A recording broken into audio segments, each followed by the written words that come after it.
John Fredericks Radio Network. Good to have you with us. Joining us now is KT McFarland, and she has been a political commentator. She also served as Deputy National Security Advisor under Michael Flynn for the first 4 months of the Trump administration. Didn't get along with H.R. Master of Disguise, and she's been doing a lot of different things, and she's very, very well dialed in and with us now. KT McFarland, great to have you with us. It's a pleasure. Do I call you Godzilla? Well, yes, you can call me the Godzilla of Truth, because that's what we do here. We're trucking it all the time. That's why I was excited to have you on, KT. I mean, I tell you what, you've been through the ringer on some stuff. You know what? I mean, the fake news, basically, the way they've portrayed you, I mean, what is up with that? You're such a nice person. You got so much knowledge. You've been successful everywhere you go. And the fake news basically has just raked you over the coal. What is up with that? Well, it wasn't really about me. It was about President Trump. And it was the same with Michael Flynn. It wasn't really about Michael Flynn. It was about President Trump. And they were trying to find a way that they could get to President Trump. And we now know that it's absolutely a fraud. The entire Russia investigation, the entire FBI, CIA, Department of Justice, West Wing of the White House, it was all a fraud. It was made up by the Hillary Clinton campaign to divert attention from her own problems. So they created this myth, this fantasy, and then they made all the pieces fit together so that the government could pursue it. I mean, it's the biggest scandal in American political history, because it is one political party working with the deep state to try to take out a president, a duly elected president of the American people. So to me, this isn't Republican, Democrat. This is who's really in charge of America. Is it the ruling class in Washington, D.C., the self-appointed, unelected, unelectable, unaccountable people, accountable only to themselves, or is it the rest of the country? And I was a big fish, a big pelt that they tried to tap to the wall, and I wouldn't do it. I mean, they basically threatened me. They didn't say it in these words because they're way too smart, but the implication was if I gave them President Trump, if I said that President Trump did things which he did not do, they might go easier on me. And in the end, I was really tempted because it was tough. When I'm now getting like the 10th subpoena and have, hundreds of thousands of dollars in legal fees, they're accusing me of stuff that I didn't commit. And I was really tempted, but my wonderful husband and my great lawyer both said, look, you can't lie. Mm-hmm. You've just got to tell the truth no matter where it leads for you. So, yeah, they destroyed my career, but they didn't get President Trump because he had done nothing wrong. In fact, he had done everything right. And to me, it's just a perfect example of Donald Trump was elected to drain the swamp. And who are these guys? They're the swamp. So they fought back. So what happens, KT McFarland? You were in a position where you were able to have legal representation and a position in life where you could afford that. What happens to people that don't have those resources, that go through what they put you through? They have to plea out, right? Well, that's what they had to plea out. Or they and this is the dirty little secret that nobody talks about, mm-hmm. that the FBI and the Department of Justice, they realize that if they have somebody in their sights for their political purposes, they realize that even if they can't catch you on a crime, they can bankrupt you, mm-hmm. and that they know that's just as powerful because people lose their homes, they have to give up their kids' college education funds. You pay for that out of your own personal pocket, mm-hmm. and it can be $500,000, millions of dollars to defend yourself. Mm-hmm. I mean, it's just unbelievable. KT McFarland, also the author of a new book out called Revolution, Trump, Washington, and We Are the People. You can get that on Amazon or your favorite bookstore, Revolution, Trump, Washington, We Are the People. So now, Gina Haspel, this is bothersome to a lot of people. And I like Gina Haspel, and a Trump appointee, obviously. But she says, well, mm-hmm. I'm not going to release these documents. I'm uncomfortable releasing these because it could soil the reputation of the agency. What about soiling the reputation of innocent people? What about being accountable to the people that pay you all, like us, the taxpayer? What about this is our government, not theirs?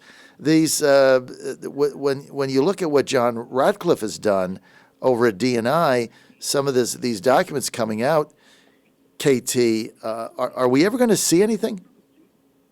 Well, the president, I talked to the president yesterday, and we talk frequently, and he said, look, I'm just going to release it all. Because every agency, whether it's the CIA, the FBI, the Department of Justice, they all say, oh, you can't release that document. That's going to endanger national security. Well, that's the excuse they use to cover up their own incompetence or malfeasance.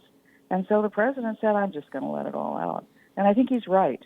Just unless it's got some nuclear code, then I think the American people need to know. Because what is it, like 86% of the population has no confidence in these departments. That's got to be fixed. And the good people who work there, their reputations have been dragged through the mud. So I think it's time for a big purge, and I think the way you do it is to let it all out. I mean, what's the best disinfectant? Sunlight. So when you talked to the president yesterday, were you confident that he was going to move in that direction, KT? Yeah, and I think he feels great.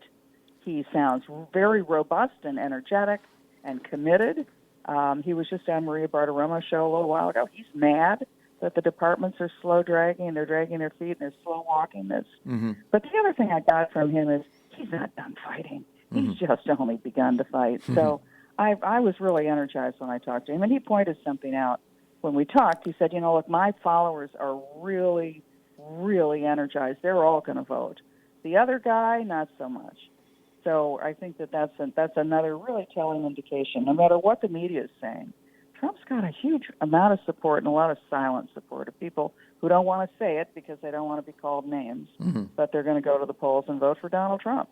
John Fredericks Radio Network. We are with KT McFarland. She was the president's first deputy national security advisor. She also helped the president turn his campaign promises into an America First foreign policy, which you're seeing now. Prior to that, she was a Fox News national security analyst. Now she's also an author. She wrote the book Revolution, Trump, Washington, and We Are the People. And you want to be able to pick that up. So, KT, let's get to politics and the debate.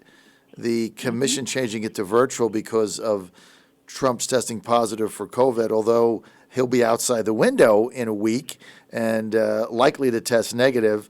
So they want to do it virtual, and the president's saying, no, I'm not going to participate in that. That's not a real debate. Biden will get earphones, earplugs, headphones, teleprompters. They'll be passing him stuff. I'm not doing that. Right move, wrong move, KT? Right move, absolutely.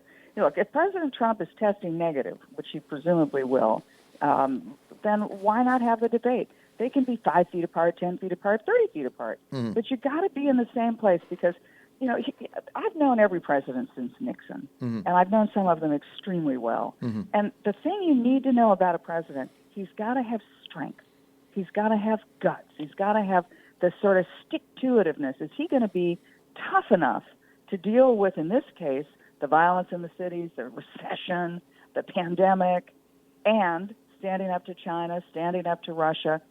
You need a strong, tough leader. And to me, I don't really care what Trump says. I don't like some of it, but he gets the job done. And I want to see Joe Biden stand up to him because I think Joe Biden, who I've known for decades, is an amiable, nice man, but he's a weak man. And I think the American people need to see that. What did you think of Kamala Harris last night? Well, you can't say this. Well, actually, you probably will say this because you're Godzilla of truth. But I can say this as a woman. I found her acerbic. I thought she misrepresented herself and Vice President Biden. They're for fracking, they're against fracking, they want the Green New Deal, they don't want the Green New Deal, they're going to cut taxes. No, they're not really going to cut taxes. I mean, there was no truth-o-meter there.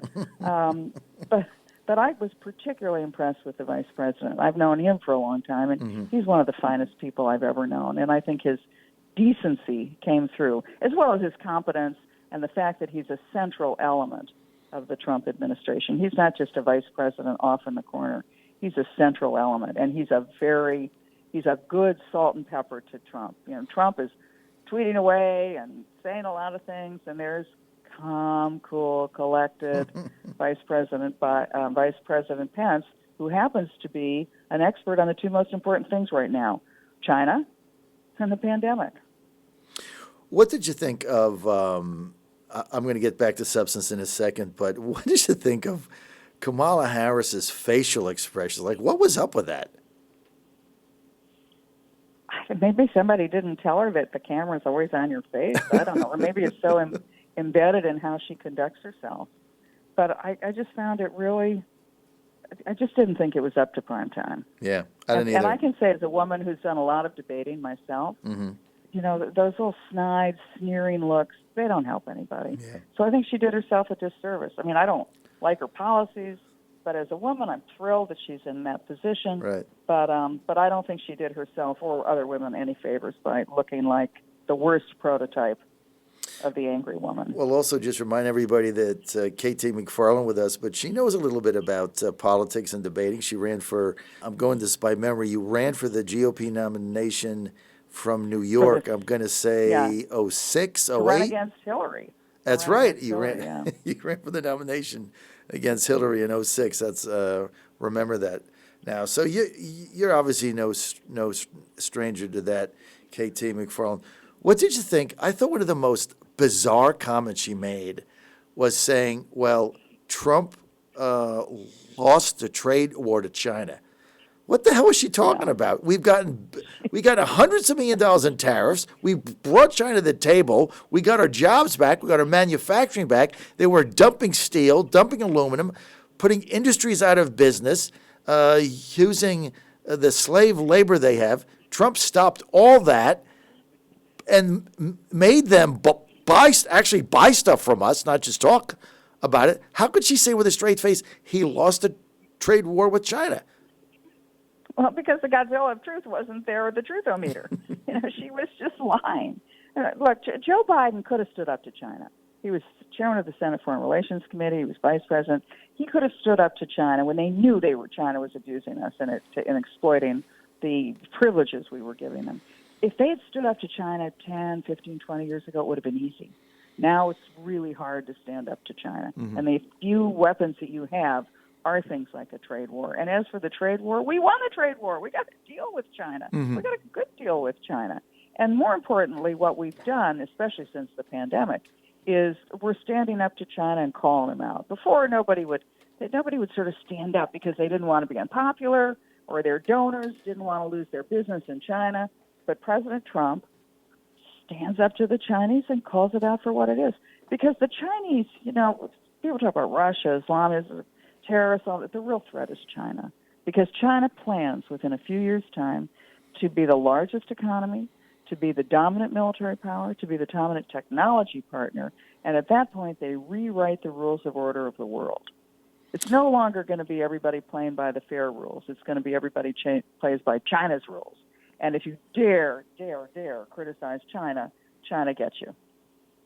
What did you think of Kamala's response last night? This was the other bizarre thing that she said.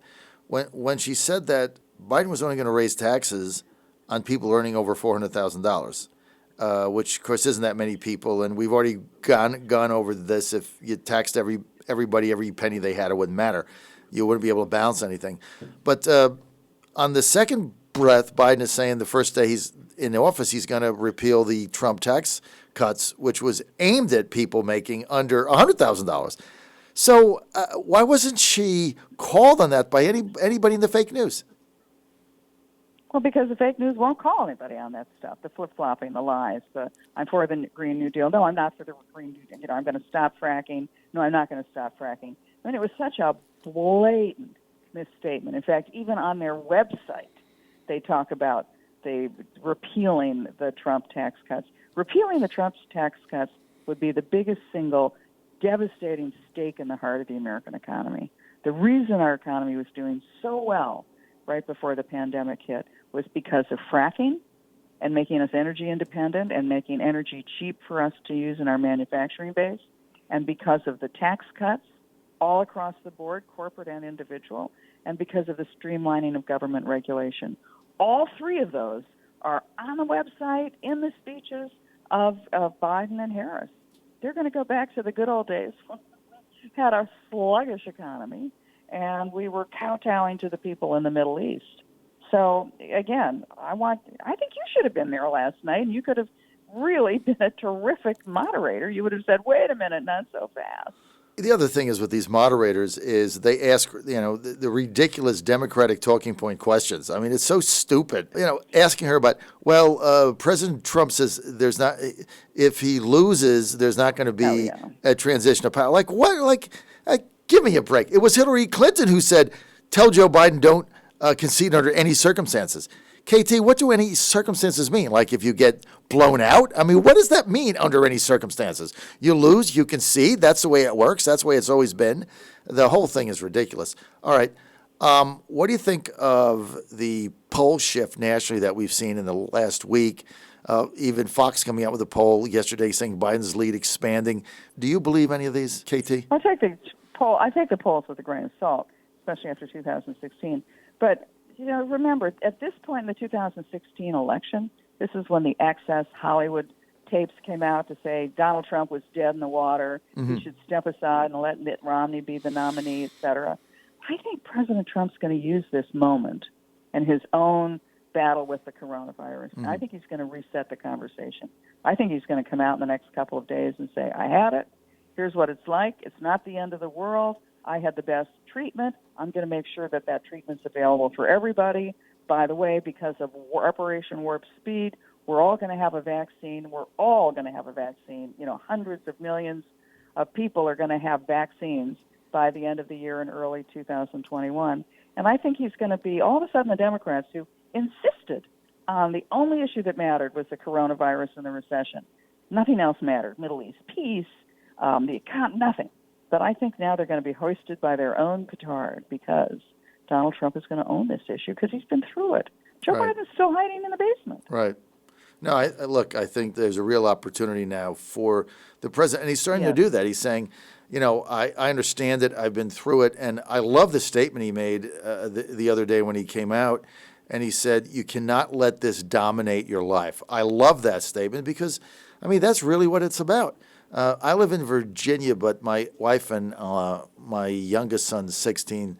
He plays baseball. He's a pitcher. So they were in Florida for 2 weeks at 2 baseball tournaments. And my wife came back and she said, I was to Florida. It was like I was in a different country. Like everybody's out. They're at foot. The Florida Gators are 25,000 people there, UCF. We had fans. He pitched in front of probably 5,000 people. Restaurants are packed. Everybody's driving around. There's no masks. There's no fear.